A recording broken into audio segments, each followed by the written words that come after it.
প্রসূতির মৃত্যুকে ঘিরে উত্তেজনা। বেসরকারি নার্সিংহোমের সামনে প্রসূতির মৃতদেহ রেখে বিক্ষোভ মৃতার পরিবার এবং প্রতিবেশীদের। নার্সিংহোমের গ্রিলে ধাক্কাধাক্কি মৃতার পরিবারে। সোমবার এই ঘটনায় ব্যাপক চাঞ্চল্য ছড়ালো মালদার চাঁচন সুপার স্পেশালিটি হাসপাতালের সামনে লাগোয়া নার্সিংহোমে। তুমুল বিক্ষোভে তুমুল বিক্ষোভ মৃতার পরিবারেরা। সেখানে চিকিৎসকদের খোঁজে চান সেখানেই চিকিৎসকের খোঁজ চান আত্মীয়রা। পরে ওই চিকিৎসকের চেম্বারে ঢুকে থাকেন তালাবন্দি গ্রিলে ধাক্কাধাক্কি করতে থাকেন। 1 ঘন্টা ধরে তীব্র উত্তেজনার পরিস্থিতি ওই নার্সিংহোম চত্বরে। ঘটনাস্থলে চাঁচল থানার পুলিশ এবং র্যাফ মোতায়েন রয়েছে। পুলিশকে বেগ পেতে হয়, ধুমধুমার কাণ্ড লেগে যায়। জানা যায় মৃতার নাম দীপিকা দাস, বাড়ি চাঁচল থানার কলিগ্রাম দক্ষিণ পাড়ায়, এবং সেই নার্সিংহোমে সিজারের মাধ্যমে যমজ কন্যা সন্তানের জন্ম দেন দীপিকা দেবী। শারীরিক অবস্থার অবনতি হলে কলকাতার পিজি হাসপাতালে নিয়ে যাওয়া হয় এবং সেখানেই রবিবার রাতে মৃত্যু হয় তার। পরিবারের দাবি, কলকাতা থেকে দেহ নিয়ে এসে নার্সিংহোমের বাইরে দেহ রেখে বিক্ষোভে ফেটে পড়েন তারা। দুই সদ্যজাতকে নিয়ে অনবরত উত্তেজনা চলে। চিকিৎসক একটি ঘরের ভেতর থেকে গ্রিলে তালা থাকায় ঢোকা সম্ভব হয়নি। তার কোনো প্রতিক্রিয়া নেওয়া এখনো সম্ভব হয়নি। ঘটনাটা হয়েছে এখান থেকে আমরা যখন দিন 1:45 নাগাদ তখন সিজার হয়, বুঝলেন। সিজারের সময় আমার মেয়ে সম্পূর্ণ সুস্থ, সিজার করে দিল তবুও সুস্থ। যখন রাত্রি 11টা বাজে, যখন আমাকে 11টা বাজে, তখন আমার জামাই আমাকে ফোন করে যে তুমি তো এখানে নাই, তোমার মেয়েকে বর্তমানে এখন মালদা নিয়ে যেতে হবে। মালদা নিয়ে গিয়ে মানে ওর হার্টের প্রবলেম না মাথার প্রবলেম বলছে ডাক্তার। প্রথমে কোথায় ভর্তি করেছিলেন? এইখানে। এটা কোথায়? এটার নাম এমএমসি। আচ্ছা, কবে ভর্তি করেন? ভর্তি হলাম শনিবার। আচ্ছা, তারপর শনিবার হলো, ভর্তি করার পর সিজার হলো। আচ্ছা, সিজার করার পর মানে 1:45 নাগাদ বেলা, তখন 1:45 নাগাদ সিজার হলো।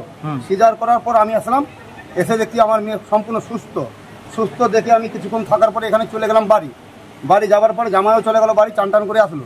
এবার যখন 12:30 1:45 যখন বাজে রাত্রি, তখন আমার জামাই ফোন করছে যে এই মালদা যেতে হবে। তো মালদা যেতে হবে, কে যাবো মালদা? বলছে সাথে ডাক্তার যাবে, আর আমার শাশুড়ি যাবে, আমি যাব, আর আপনি যাবেন। মালদা কেন পাঠানো হলো? সেই ডাক্তারই বলছে। পেশেন্ট কি সিরিয়াস ছিল? হ্যাঁ, পেশেন্ট সিরিয়াস ছিল। তাহলে এখানে কি পরিষেবা ছিল না? পরিষেবা ছিল না। আচ্ছা, তারপর মালদায় পাঠালেন? মালদায় পাঠিয়ে গিয়ে এমএমসিতে পাঠালো। এমএমসিতে পাঠাই, মানে ওখানে আমাদের পেশেন্টকে মানে করতে পারছে না, মানে চিকিৎসা করার উপযুক্ত নাই ওখানে জিনিস।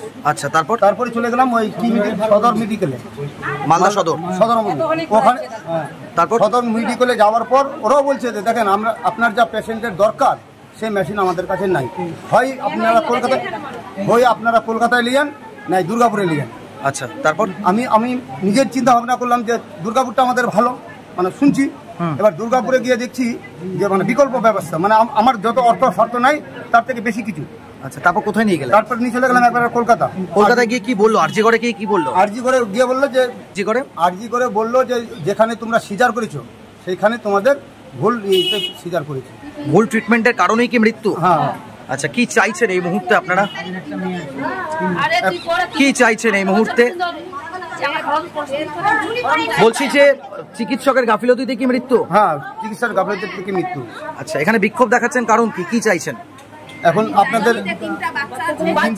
তিনটা বাচ্চা আছে, 3টা বাচ্চার আমি বলছি, যখন পেশেন্টটাকে প্রথম থেকেই দেখানো হয় অনির্বাণকে, বুঝতে পারলেন তো? প্রথম থেকেই দেখেছে, দেখানোর পর যখন ও সুস্থ দেখেছে, কিন্তু 10 মাসেও যখন ওকে ছবি করা হয়েছে, আল্ট্রাসাউন্ড করা হয়েছে, তখনও কিন্তু বলেছে যে পেশেন্ট সুস্থ আছে, বাচ্চাও সুস্থ আছে। তারপরে উনি কিভাবে সিজার করলেন যে পেশেন্ট মারা গেল? কবে ভর্তি করেছিলেন? শনিবার। আচ্ছা, সিজার কবে হয়? শনিবার হয়েছে। তারপর আজকে কি হলো? আজকে পেশেন্ট কলকাতার রেফার করেছিল, আরজি করে পাঠানো হয়েছিল। আরজি করে ডাক্তার বলেছেন যে রং ট্রিটমেন্টে মারা গেছে। আচ্ছা, কবে ওটা আরজি করে নিয়ে যায়? কলকাতা কবে নিয়ে যাওয়া হয়? কালকে কখন? কালকে আপনি সকালে গেছে, সন্ধ্যায় পৌঁছেছে।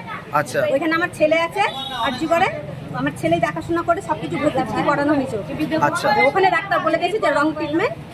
তারপরে আমি ভেন্টিলেটরে দেওয়া হয়েছিল ওনাকে, বুঝলেন না? ওখানেও বাঁচানো গেল না, ওখানে ঊর্ধ্বশ্বাস হয়ে মারা গেছে। বলছি জমজ বাচ্চা হয়েছিল? হ্যাঁ, জমজ বাচ্চা। পুত্র সন্তান? না, মেয়ে, দুটোই মেয়ে। হ্যাঁ, আগে 3 বছরের মেয়ে রয়েছে। আচ্ছা, তারা কেমন আছে? দুই বাচ্চাগুলো সুস্থ আছে, কিন্তু মা মারা গেছে। কখন মারা গেল? কালকে রাত্রি 2টো। আচ্ছা হ্যাঁ রাত্রি 2টো। তাহলে কি এই যে নার্সিং হোমে চাচলে যে নার্সিং হোমে আপনারা ভর্তি করেছেন এখানে কি রং ট্রিটমেন্টের কারণে মারা গেছে? অবশ্যই রং ট্রিটমেন্ট হয়েছে। সেই কারণে কি মৃত্যু? হ্যাঁ ওই কারণেই। আচ্ছা আপনারা কি চাইছেন এখন? আমরা চাইছি যে বাচ্চা দুটো যে আছে বাবার তো অবস্থা সেরকম নেই, ও তো মধ্যবিত্ত পরিবারের ছেলে, খাটে খায়, তো বাচ্চাগুলোর যেন কিছু ব্যবস্থা নেই। বলছি আপনারা কি অভিযোগ করবেন থানায়? অবশ্যই। কি চাইছেন? আমরা এর চাইছি, সমাধান চাইছি। আপনারা তো টাকা দিয়ে পরিষেবা নিলেন, সেখানে এই ধরনের রং ট্রিটমেন্ট? এই কথাই তো বলা হচ্ছে যে উনি যখন টাকা নিলেন সবই কিছু করলেন, তারপরে উনি পেশেন্ট নিয়ে মালদা গেলেন কেন? সাথে করে কোনোদিন আজ পর্যন্ত শুনি যে ডাক্তার মশাই নিয়ে গেছেন পেশেন্টকে আরেক জায়গায় মালদা হসপিটালে। আচ্ছা কারণটা কি? উনি নিশ্চয়ই ফল্ট করেছেন। আপনার নাম? প্রমিতা দাস। কে হন আপনি? আমি পেশেন্ট? কাকিমা। বাচ্চা হতে এখানে ডাক্তার যত কিছু ওর দেখাশোনা সবকিছু ট্রিটমেন্টের ওর করালো এখানে করার পরেও তারপরে ওর যখন বাচ্চা হলো, বাচ্চার জন্য এখানে ওকে ডাক্তারের সাথে যোগাযোগ করতে নিয়ে আসলো, ডাক্তারকে দেখালো, ডাক্তার সব জন্য ওকে সিজারেরও ডিসিশন নিল।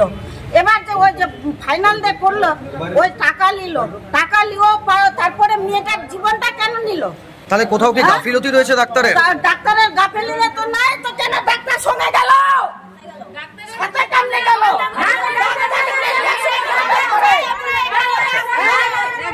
বলছি